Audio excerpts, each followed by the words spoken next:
మీరు కొత్తగా business start చేయాలనుకుంటున్నారా? మార్చ్ 16-17 హైటెక్స్ లో ఫ్రాన్సెస్ ఇండియా బిగ్గెస్ట్ ఫ్రో ఎక్స్పో.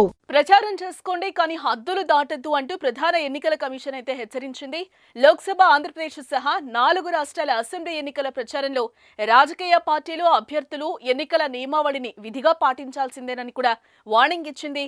గతంలో చాలాసార్లు నోటీసులు జారీ చేశాం కానీ చర్యలు అంతగా లేవు, నైతికమైన చర్యలు ఉండేవి కానీ ఈసారి గట్టి చర్యలుంటాయి.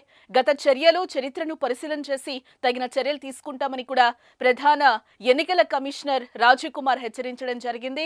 అయితే మోడల్ కోడ్ ఆఫ్ కండక్ట్ ఉల్లంఘనలకు సంబంధించిన పూర్తి సమాచారాన్ని సేకరించి పరిశీలించిన అనంతరం తుది మార్గదర్శకాలను జారీ చేశామని అన్నారు. ఎన్నికల కోడ్ అమలు విషయంలో రాజకీయ పార్టీలపై ఫోకస్ పెట్టామని రాజీవ్ కుమార్ చెప్పారు.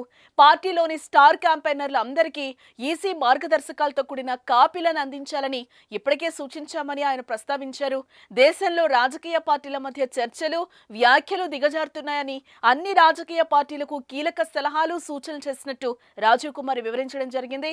ఇక ఎన్నికల నియమావళికి సంబంధించిన మార్గదర్శకాలను స్టార్ క్యాంపెయినర్లు, అభ్యర్థుల దృష్టికి తీసుకెళ్లాల్సిన బాధ్యత రాజకీయ పార్టీలదేనని రాజీవ్ కుమార్ అన్నారు. ఆ విషయాన్ని నోటీసుల ద్వారా పార్టీలకు తెలియజేశామని, ఈ మేరకు షెడ్యూల్ కంటే ముందుగానే అవగాహన కల్పించామని అన్నారు. రాజకీయ స్టేట్మెంట్స్, చర్చలు స్ఫూర్తినిచ్చేలా ఉండటానికి పార్టీలకు పలు కీలక సూచనలు చేశామని కూడా అన్నారు. విద్వేష ప్రసంగాలను ఎట్టి పరిస్థితుల్లోనూ సహించేది లేదని కూడా రాజీవ్ కుమార్ పేర్కొనడం జరిగింది. కుల, మతపరమైన విన్నపాలు, వ్యక్తిగత విషయాలపై విమర్శలకు దిగకూడదని కూడా సూచనలు చేశారు ఎన్నికల ప్రధాన కమిషనర్.